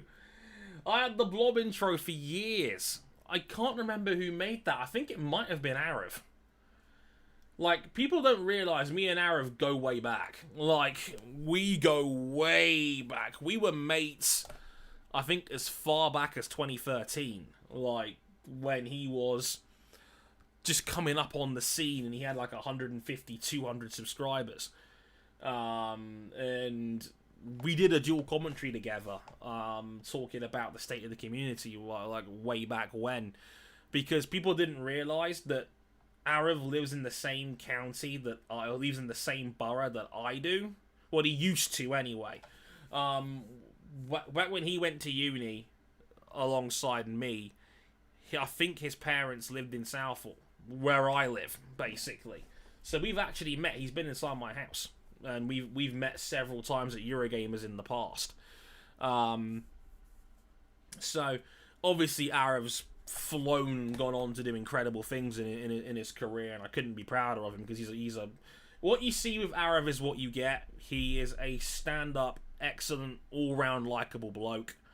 And like I said, what you see on YouTube with Arav is exactly what he's like in behind the camera lens, and I couldn't be prouder of him. He's an excellent guy, a great guy, and he's one of the I think he's the best video maker in the history of this community. I've said it for years that he is the creme de la creme. If there was a tier list of Formula 1 YouTubers, he'd be right at the very top. Production value, effort, continuity, consistency, ticks every box. He deserves 3 times the subscriber count that he's got, because he's the very, very best in this space, all round. If he streamed, he would be making so much money if he streamed on a regular basis. But he's got his videos, he's got his esports ambassador gigs that he's got. And obviously working with Veloce, and I know he shares a flat with FNG now, who again has done brilliant work with football, because the football scene has blown up on YouTube now. It's not just FIFA anymore, because FIFA's kind of dead in that sense. But I couldn't be prouder of Arav. Great guy.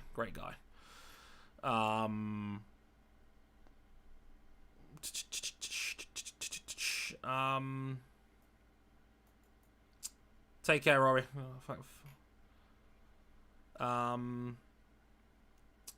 Check any comments in Mr. Blob. It wasn't a Mr. Blob intro. It was a random intro. Like, it was an intro that just involved the Blob. Like, it's really weird.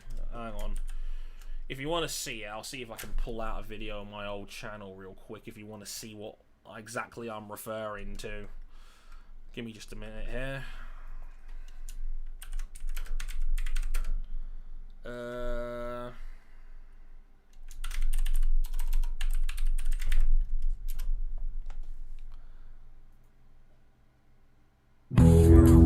Yeah, that's the one.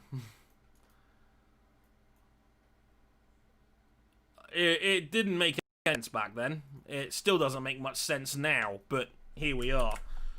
Link to it's in the description. That's my old YouTube channel from back when I was Harrison 101 full time. His My Driver series is class. Yeah, it is. Like I said, Ara's a brilliant video maker. Said it countless times. Oh, Marcus asking, who do you think wins Formula 2 this season? Great question. I need to remind myself who's on the grid real quick. So let's say F1 2020 wiki, just so I know exactly who's in the championship. I just want to make a hunt. I'm not the biggest Formula 2 watcher, but I look at the list and like I'm looking there. I'm trying to think like, is it going to be someone that's got a bit more experience, or is it going to be someone that's one of the younger guys that have come up? Like, I'm a big fan of Guan Yu Zhou. I think he's a very talented guy, and I think he'll start winning some races more frequently this year. Ferrari's got friggin' 5 horses in the stable this year. You know, so any one of their academy drivers, like Schwartzman, I think, is the bookies' favourite on paper, which is understandable. Mick Schumacher might take a sudden leap up this year. They still have Callum Ilott. They still have Marcus Armstrong. Just they're loaded. It's a stacked class in Formula 2 this year. Like, normally you can pick out 1 or 2 dudes that you can say, this guy's definitely the favourite. But I think I think that I've got a feeling it will go to someone with a lot of experience. Like, I think it might be Luca Giotto's year over at High Tech. If the team's got resources to be able to get the best out of him, Giotto, I think, will probably be right up there. I'm looking at the list again. Maybe Delatraz. Again, Delatraz has been in the class so long that, you know, just the power of experience might get him over the line. You know, like, you know, I know he's done, you know, he's done 2 years, like he's done a year in Formula Renault 3.5. I know he's done 4 years in GP2, or, you know, 3 years in Formula 2 now. That might help. You know, someone like that could end up, you know.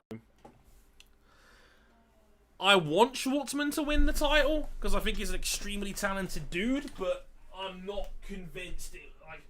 Like I've not even mentioned Artem Markelov yet. Like, Markelov on paper, again, has got so much experience and is such a spectacular overtaker that he could very easily end up there as well.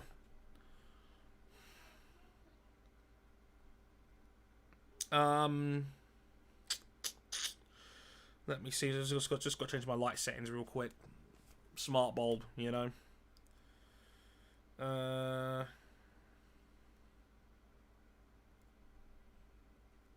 There we go. That's better. Lights on. It's getting a bit dark outside. A lot of cloud.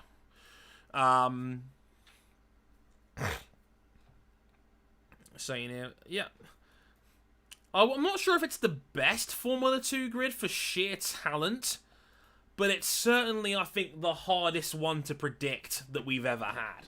Because, like, I can see the split into 2 camps of, like, dudes that are really experienced, but also dudes that have got a lot of, you know, a lot of youth in there as well that on paper could be very quick. It's going to meet somewhere in the middle, and I don't know how it's going to go. Like I said, we haven't even mentioned Christian Lundegaard yet, who's, again, very talented dude as well.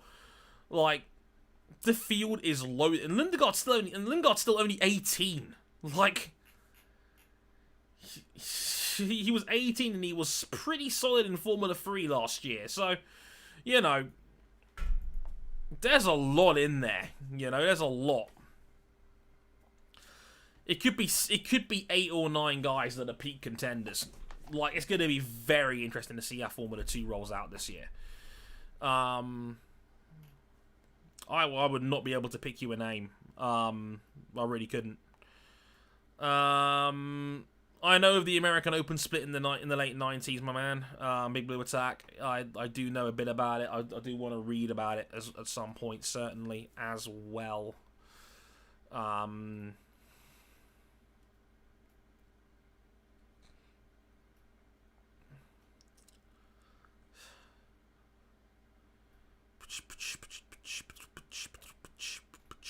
Just checking the chat real quick.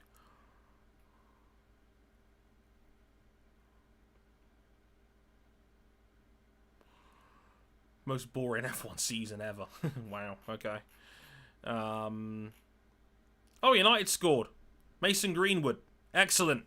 Thanks, man. I forgot the United game had kicked off. I forgot it was 8:15 tonight. Shit. Yeah, boy. Let's get it. You love to see it. I mean, what possibly gave you the impression that I might like United? But yeah. Joey asking which manufacturer will have a satellite team first, Suzuki or Aprilia. If I had to guess, Suzuki. Only because Suzuki's been angling to try and get a satellite team for some time. They've been looking, I think, for ways to try and make it viable. But I don't think they found the right taker or the right sponsor that wants to buy their bikes and support the factory. Like, I remember Suzuki tried to sign Johan Zarco at one point, for example, and they gave him, like, this satellite factory contract for him to sign, but they couldn't find a seat for him, so he ended up going to KTM instead. Like, so, Suzuki, I think, wants a satellite team. I don't think they've had one since the 90s. So, I don't know how they'd be able to find a way to make that work, but I don't think Aprilia can afford to have a satellite team right now. But Suzuki probably could, but it's a matter of finding the right partner.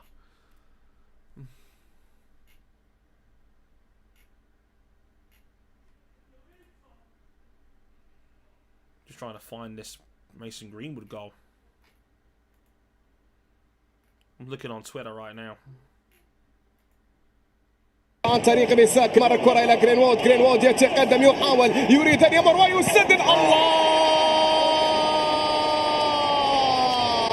عن طريق yeah, like, mate, I just had to watch Brighton to do what they did to us. Thanks, madam. Thanks for watching, buddy. Appreciate that. Yeah, it was a good goal by Greenwood, actually. He's cut inside, got 3 defenders around him, he still just finishes it beautifully at the near post. Greenwood should be absolutely starting above Dan James. I don't understand why we bought him when we could have just called up Mason Greenwood. The man is talented. Like, it's crazy.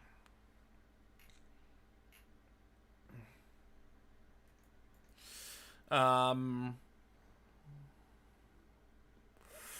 -da -da -da. 2015 is the most boring F1 season I've ever watched. It's up there, it's up there. Like,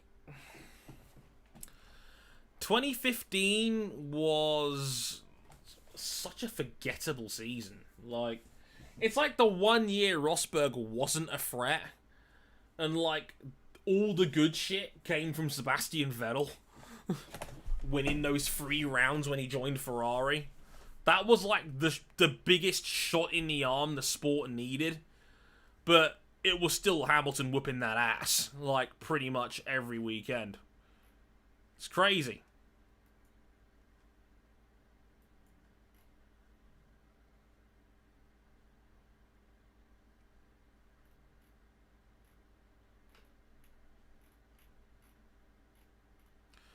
check it out here.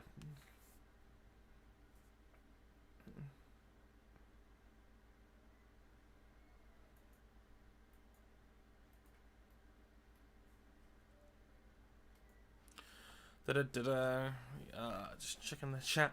Might go about 20 minutes longer, folks. Take it to about 9 o'clock my time, so I can go get some dinner because I am hungry, you know. And a couple of hours is a good knock by any stretch. And yeah, so yeah, we'll give it another 20 minutes and see how we go. So if you want to get your questions in, now would be a great time.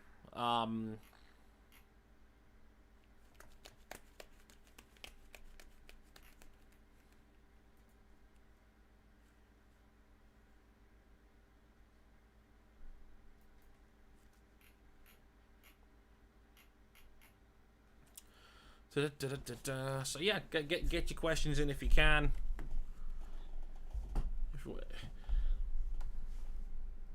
I did promise I would talk a bit about EA Sports as well. So I'll mention this for free because I talked about it briefly on Twitter. Like, there's the news dropped that Madden are gonna rename their franchise mode Classic Franchise, and like the updates for that mode, it was worded like a patch for Madden 20, and it was just the final nail in the coffin for anyone that thinks that EA Sports gives a shit about its games from an offline standpoint, because they don't. Like, they just don't. Like, I saw the startling stat a couple weeks ago from AA9 Skills on YouTube, who said that EA Sports made $1.9 billion on microtransactions last year. Like, I think they actually made more money on microtransactions than they did on game sales last year. So the average person that's buying their sports games are spending more than the copy of the game, or they've waited for the game to come out in the vault or via EA Access, and they've spent more on that than buying hard copies of the game. And I looked, like, this year at FIFA 20, because obviously I downloaded it for free, because my brother bought it on release. We both have PS4s. And I distinctively remember seeing that for the first time, I think it was in last year's game, they had to publicly declare the odds on getting certain cards in their packs for the first time. And I looked at it and I went, hang on a minute. An inform is less than 1%. Really? And I looked at that and I went, wow, it's even worse than I thought. Like, the pack weight is so shit that, like, promotional special versions of cards are like less than 1%, and I just looked and I just cringed. Like, it was wild, man. Like, because I said I was going to relate it to my job, and I'll give a quick explanation for this. Like, sorry, my light's flickering right now. It's not great. Give me a second.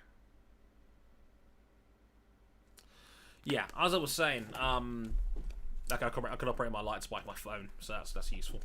No, like I was saying, like I work in a gambling shop. I work for Paddy Power, the bookmakers, and I own a shop that has gaming machines. These are gaming machines that, you know, they look like a giant, like an arcade cabinet, and they've got gambling games on them, like. You can play roulette, you can play slot games. Those are the ones that are popular. And the maximum you can spend is £2 a spin at any given time. It used to be 100, believe it or not. You used to be able to go on a roulette table on those machines and do £100 a spin. That's how crazy it was. The government changed it to £2 last April. And these games, the slot games in particular, for example, every game that's on one of those machines is independently verified by a third party to make sure it's deemed fair, you know. And publicly, the games have to declare their payout rate. Now, what I mean by payout rate is or protected payout, as it's known in the industry, is how much it actually pays out on average over a set period of time. And to give you an example of that, look at roulette. Now, let's say let's say a chip on roulette is £1. You put £1 in every number. How much have you spent? It's 37 quid, because a standard roulette table has numbers 1 to 36, and it has the green 0. You get paid 35 to 1 on a single number. So what do you win? 36. Because you've put £1 in every number. You've spent 37. You've won 36. You've put the game in the worst case scenario, where it's basically you're guaranteed to lose £1. That's like the most guaranteed likely outcome. The game's in its worst case scenario, because even if you only covered like 35 numbers, there's still a possibility, a 1 in 37 chance you pick the one number you ain't covered and the table wins everything. So the game's in its worst case scenario, and you spent 37 and won 36. That £1 difference is the protected payout. So if you play roulette, the protected payout on average is like 97.3%. So it means for every £100 spent, for every £100 you spend, you get back 97.3. The machine on average wins £2.70. That's that £1 difference I mentioned earlier. So when I look at gambling and I go, the payout rate on slot games is way higher. It's like 8 or 9%. Like, I think most slot games at £1 is like, the payout rate is 90 or 91%. And then I look at FIFA, and I say, the odds of you getting an inform are less than 1%? No one's out here trying to pull, like, 84 rated golds. You want informs, you want promotional cards, you want the big stuff. The odds are less than 1%, and I'm just sitting there just going, fuck, the game is rigged. Like, dude, do not open packs online. Don't be that guy. Oh, 2-0 United. Fuck yeah. This is great. But that's what I wanted to mention on stream, because like, if you're in the gambling industry and you see similar payout rates and you go home and you play FIFA, the odds on FIFA are so much worse. It actually makes me cringe that EA Sports are allowed to get away with it. Like, honestly. It is an enormous fucking gambling scheme. And the worst part is these games are promoted to children. They're rated for like PEGI 3, even though they've got microtransactions and paid on and, you know, in-game purchases is a part of their game. Which really should mean they should be only sold to people that are over 16, as far as I'm concerned. And yet,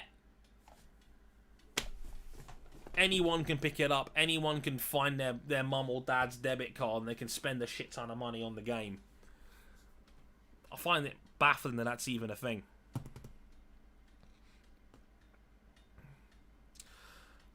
And like, that shit is wild, man. Like, I used to be like FIFA's Ultimate Team is now like Japanese gacha games. Like, and I would know because I've got one on my phone and I'm a free-to-play player on it. It's like, it's Dragon Ball Z Dokkan Battle, and it is literally a collectible game with very little gameplay, but you're playing for the collectible side of it. Like, you know, if you know Dragon Ball and you know Super, like, you summon, or you try and spend real-life Dragonstones and currency you can buy in the game to get a chance of unlocking characters. Like, for example, you know, one of the rarest characters in the game was, like, Gohan from the Cell game saga. Like that. There's very little actual gameplay in it, but it's a collectible thing. So, you collect a premium currency, which is called Dragonstones, and you get to summon on banners like this one, thinking, oh, you can get this really good Nappa card that turns into, like, the highest rarity of unit in the game. FIFA's just like that now. It's just cycles of the same content releasing exclusive cards. It is exactly the goddamn same now, and it is crazy. So be very careful out there, folks, and don't spend money on FIFA packs. You're out of fucking you're out of the fucking woods on that one.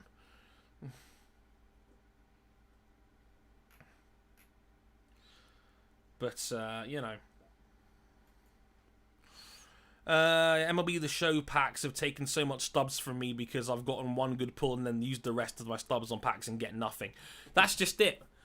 And honestly, like, I'm actually, like, I've got MLB The Show 19 on my PS4 because it was a free to download game on PlayStation Plus for 1 month. And, like, I watch a few YouTubers that make MLB videos, like Magunski and Cougs and Twin Gaming TV, for example. Like, I've seen their Diamond Dynasty gameplay. At least they have modes where good rated cards are more easily accessible without spending a shit ton on stubs. You know, there are ways, there is a decent free-to-play economy on those games. Of course, if you want to spend and buy stubs and buy packs, of course, you know, you could do that and still hope to get lucky by pulling Mike Trout or Cody Bellinger in a pack or something like that. But at least those games, like, to be fair, FIFA has done a bit better on that with SBCs, like squad building challenges to get decent cards, but then it kills the economy because they give you a bunch of no-sell cards. They give you good cards, but you can't trade them on or you can't sell them. So it forces you to spend more money if you want to have a chance at the really good stuff. And that's part of the problem, you know? So yeah, you know, a Brit watching and playing MLB The Show, therefore I'd see the day. Yeah, honestly, I played it a lot when it was on lockdown, and it's really good. Like, I'm a big fan of MLB The Show. I've played Road to the Show. I've played franchise mode. I enjoy it. I really enjoy it. It's a very, very good series.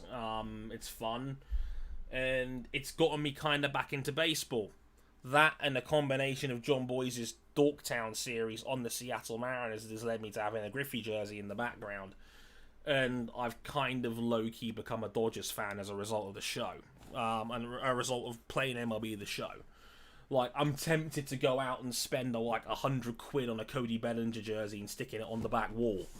But I've not been tempted to do that yet. But I'm getting close to that point. And I know if you're a Dodgers fan, you're excited because he just traded for Mookie Betts, which is a big deal as well. But yeah, I know that. Yeah, I know it's a lot going on right now. So yeah, like you know me, I'm into my American sports, and you know this is great.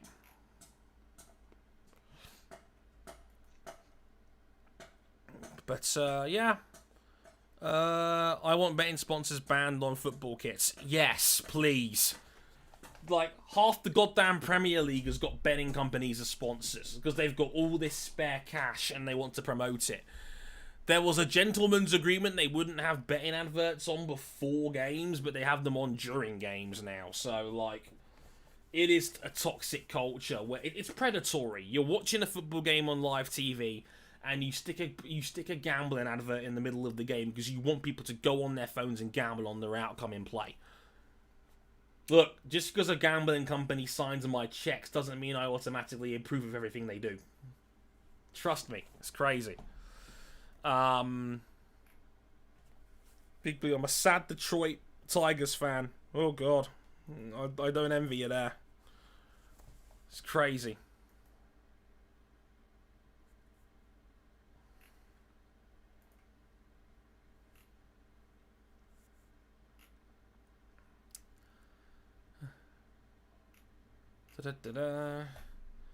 Just checking the Twitters real quick.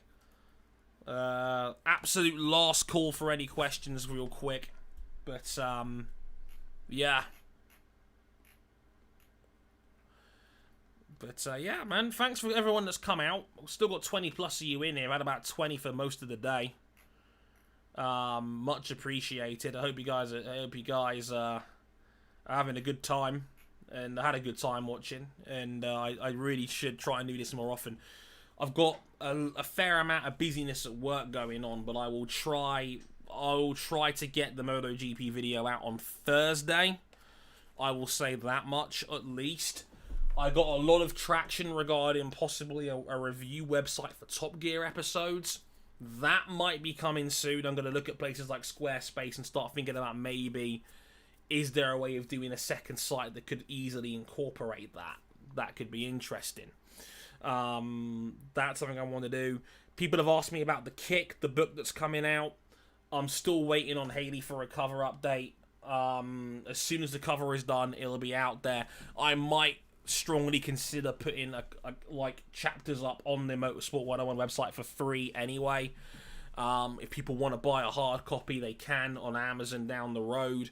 Because Amazon's got its own publishing software and whatnot, where they take 40% of the cut, but then you can self-publish your own work, which is really cool. So that's coming soon as well. Yeah, Raikkonen is probably slightly overrated, user, definitely.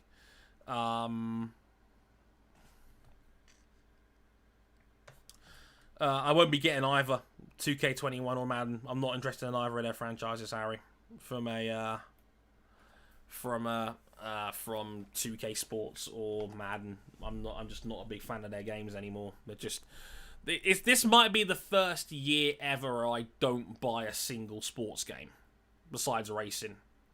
You know, F1 2020 might be the only game I end up buying from a purely sports standpoint.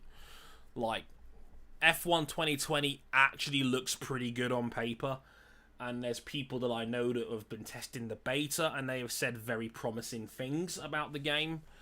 Hopefully this is the one that breaks the camel's back in terms of just mediocre games. I hope this is the one that gets us back to like 2013 levels of quality. I hope it is. But, you know, let's say the signs are promising on that one. So, yeah, keeping looking forward to that. Like I said, I know guys want to have the book. I'm really, honestly, I don't want to prod people that are putting a lot of time into art and artwork and whatnot. I don't want to be that guy that says, what's the latest on the cover, etc., etc. I don't want to be a nag. It takes a lot of time and skill, you know, and I respect, and Haley's a very good friend of mine, and I want to, you know, just have her take as long as she can on that, you know, and just do what it can. It's a shame because I think a lot of the hype for it has died down as a result of the fact that the book was done, and then it's just sat there for like, you know, a couple of months. But I want to respect that, you know, as best I can. So yeah, stay tuned on that, you know. But any expectations for Williams? Probably not. Most unpopular F1 opinion? I don't know what would be deemed as unpopular. I don't know, like Sebastian Vettel being top 5 all time. Would that be deemed unpopular? I don't know. I guess you could judge on that one. But yeah, like I said, you know where to find me. I'm on Twitter, Harrison101HD. If you want to find me, if you want to follow the podcast, you can. Motorsport_101. If you can find me on, you can find us on there as well. A brand new episode did come out yesterday talking about Bubba Wallace, NASCAR, the Hamilton Commission, Re-Racers 1, McLaren struggles, Alex Zanardi. There's a lot in it. It's over 2 hours long. I hope you guys enjoy it. That'll just about do it from me. I'm off to get some dinner. Thanks to everyone that stuck around and watched. Much appreciated. Hope you guys enjoyed the show. I know it was a bit spontaneous. I promise I will plug these more in future, but I'm going to try and do at least one of these a month from here on in, certainly. But thanks everyone for you checked it out and watched. Much appreciated. I'll talk to you guys real soon. Sign out.